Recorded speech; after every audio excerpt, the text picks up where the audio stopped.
यानी जमीन रसीद से जो है जमीन सर्वे, बहुत सारे लोगों के पास यही है, सिर्फ जमीन रसीद है, जमीन रसीद से वो जमीन सर्वे करवाना चाहते हैं।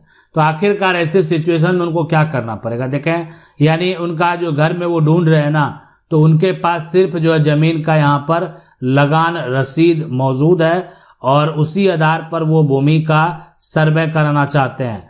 तो अब देखें, सबसे पहला काम ऐसे लोगों को जिनके पास जमीन का सिर्फ रसीद है, लेकिन इस जगह जमीन का रसीद उनके पास है, तो जमीन उनके पास आया कैसे, ये रसीद बना कैसे, इससे संबंधित कोई भी इनके पास साक्ष्य मौजूद यहाँ पर नहीं है, यानी कोई भी साक्ष्य नहीं है।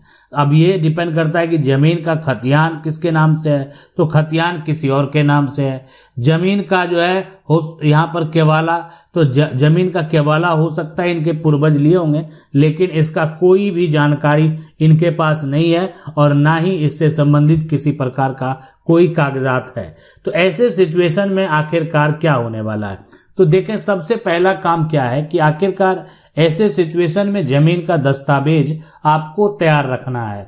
तो क्या होता है कि जमीन का, ठीक है, आपके पास रसीद है, लेकिन रसीद के साथ साथ जो है, यानी ये इनके साथ साथ जमीन पर अगर आपका कब्जा भी मौजूद है, यानी जमीन पर आपका जो है दखल भी है, तो ऐसे सिचुएशन में आपको घबराने की जरूरत नहीं है। जिनका दखल भी है, जिनके पास रसीद भी है, तो इसलिए इनके पास जो है दस्तावेज के तौर पर क्या है, वो भू लगान जो है, भू लगान रसीद मौजूद है, भू लगान रसीद, और साथ में इनके अलावा जो डॉक्यूमेंट है वो कुछ भी नहीं है, तो उनका भी भूमि सर्वेक्षण आसानी से होगा, उनको घबराने की जरूरत नहीं होगी। अब है कि जो दस्तावेज तैयार रखने की जरूरत है, जिनके पास कागजात है वो भू लगान के साथ साथ जमीन का खतियान तैयार रखेंगे, भू लगान के साथ साथ जमीन का यहाँ पर पर्चा तैयार रखेंगे, भू लगान के साथ साथ जमीन की जो रजिस्ट्री है उसको तैयार रखेंगे, यानी भू लगान के साथ साथ उनका जो बैनामा है, या एक तरह से उसको बिक्री पत्र भी कहें, सब एक ही बात है। यहाँ पर बिक्री पत्र जो है यानी सेल डीड है, सब एक ही है। और ये हो गया, और सारा जो है आपके पास सीमांकन का रिपोर्ट होना चाहिए, सीमांकन का यहाँ पर रिपोर्ट, ये बेहद जरूरी होता है। इसलिए देखिए, सीमांकन का रिपोर्ट का मतलब ये हो गया कि आपने भूमि का पूरा प्रॉपर जो है सीमांकन करवा लिया है और आपके पास जो है इसका ये रिपोर्ट है कि आपका पोजीशन यहाँ से कायम है। अब भूमि सर्वेक्षण के दौरान आपको क्या करना, भूमि का जो सर्वे टीम है उनसे जरूर मिलना है, यानी ये काम आपको करना है।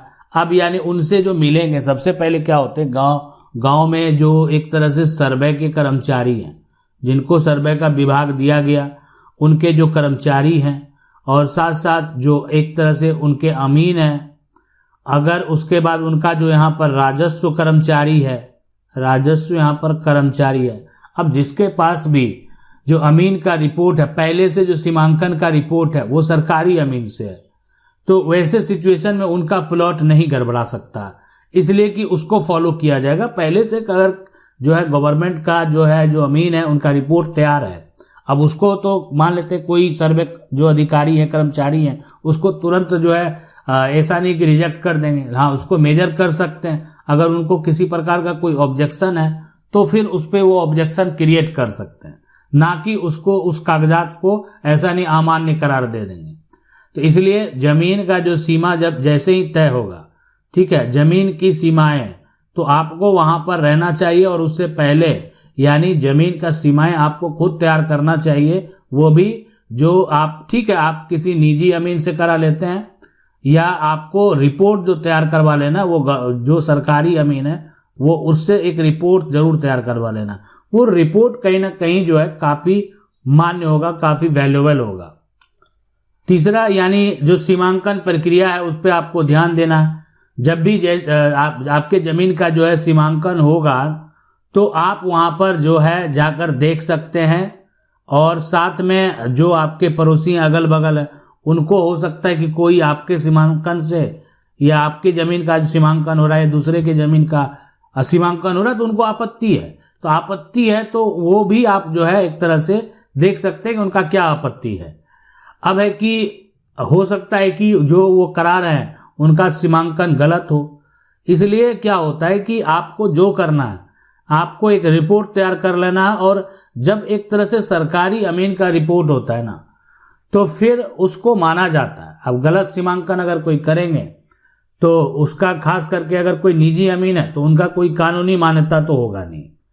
तो इसलिए जो है बाद में अब जो सरकारी अमीन है उनका जो रिपोर्ट है, अब आप कहेंगे, आपके मन में तो सवाल हो सकता है कि सरकारी अमीन ही गलत अगर सीमांकन कर दे, सरकारी अमीन ही अगर गलत नापी कर दे, सरकारी अमीन ही अगर गलत रिपोर्ट बना दे, तो इसके लिए हम आपको बताएंगे, ये सारा प्रक्रिया बताएंगे आखिरकार आपको क्या करना चाहिए। और अगर आपका ऐसा सवाल है तो आप कमेंट करके पूछ सकते हैं, और ऐसे बहुत सारे लोगों का जो सवाल रहता है उसका जवाब हम जो है देते हैं वीडियो के माध्यम से। उसके लिए आपको क्या करना है, हमारे प्लेलिस्ट यानी कानूनी निदान जो है उसमें जाना है। प्लेलिस्ट आप ओपन करेंगे, उसमें बहुत सारा जो भी मिलेगा, यानी वहाँ पर जाकर आप जो है यानी उस कमेंट, आपके जो सवाल हैं, आपने जो कमेंट किया है उसके बारे में बताया हुआ है। अगर आपका जवाब आपको नहीं मिला है तो आप एक बार फिर से कमेंट कर सकते हैं। तो आपको जाकर देखना होगा कि आपके सवाल के लिए हम क्या बताया हुआ है। तो यहाँ पर यह समस्या हो सकता है कि किसी का जो है, जो सरकारी अमीन है, उन्हीं का रिपोर्ट गलत हो। तो ऐसे सिचुएशन, ऐसे कंडीशन में वो क्या करे वो भी हम आपको बताएंगे। इसके बाद होता है कि जमीन का जो एक तरह से खसरा नक्शा में जो है आपको जांच कर लेना चाहिए कि जो सर्वे के दौरान है ना, तो आपका जमीन का जो प्लॉट है, प्लॉट नंबर, ये एक तरह से सही दर्ज हुआ या नहीं हुआ, सही दर्ज हुआ या नहीं, ये आपको देख लेना है। जमीन का जो मैप बनेगा वो मैप आपको देख लेना है। अगर उसमें कुछ भी किसी प्रकार की अगर गलती है तो आपको क्या करना, उस पर आपत्ति दर्ज करना है। और आपत्ति जैसे ही करेंगे यानी वो उससे संबंधित आपको साक्ष्य देने हैं, और यानी आपत्ति ऑब्जेक्शन का आवेदन आपसे लिया जाएगा और आपके आवेदन के हिसाब से ही आप साक्ष्य प्रस्तुत करेंगे और आपका सुधार होगा। मतलब ये आपको जांच करके देख लेना होगा कि अगर किसी प्रकार का कोई भी गलत एंट्री अगर भूमि सर्वेक्षण में होता है तो फिर आप जो है किस प्रकार से यहाँ पर ऑब्जेक्शन लगा सकते हैं। भूमि का सर्वेक्षण जैसे ही खत्म हो जाएगा, जैसे ही पूरा हो जाएगा, तो जमीन का जो है खतियान वो तैयार कर दिया जाएगा। अब ये खतियान जो है अगर ऑनलाइन प्लेटफॉर्म पर दिखता है तो आप इस खतियान का एक नकल जो है वो प्राप्त करेंगे। अब ये जो ऑनलाइन प्लेटफॉर्म पर आपको दिखेगा, तो यानी भूमि सर्वेक्षण के बाद आप क्या करेंगे, सबसे पहले कि इसका पूरी तरीके से जांच करेंगे। यानी इसमें आपको जांच करना अपना नाम, आपके पिता का नाम, आपका जमीन का यहाँ पर रकबा, आपके जमीन का जो खाता, ये सारा है एरिया, ये सारा जो है आपका एक तरह से ग्राम हो गया, ये आपका यह क्षेत्रफल हो गया, और आपकी जो चौहद्दी हो गई। किसी प्रकार का कोई समस्या लगेगा, अगर लगेगा तो फिर आगे उपाय है, और वो उपाय है यानी आपत्ति यानी ऑब्जेक्शन क्लेम।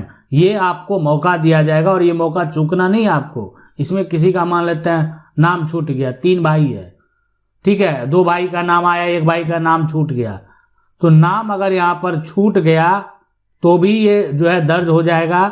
नाम अगर गलत हो गया तो भी दर्ज हो जाएगा। पिता का नाम अगर गलत हो गया तो भी यहाँ पर जो है वो दर्ज हो जाएगा।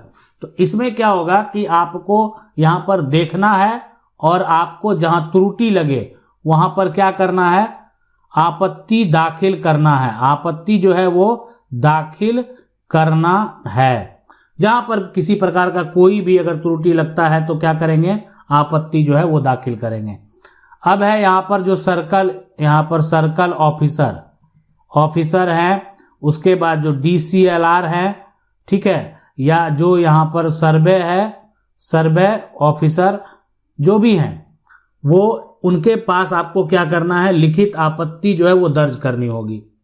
अब जो भी है, जो एक तरह से आपत्ति आप दर्ज करेंगे, सबसे पहले ये जो है आपको पूरा चांस दिया जाएगा। तो पहले आप सर्कल ऑफिसर के पास जाएंगे, जहां ये मान लेते हैं उन्हीं के पास जाएंगे, या जो सर्वे ऑफिसर है उनके पास जाएंगे, आपत्ति दर्ज करा देंगे।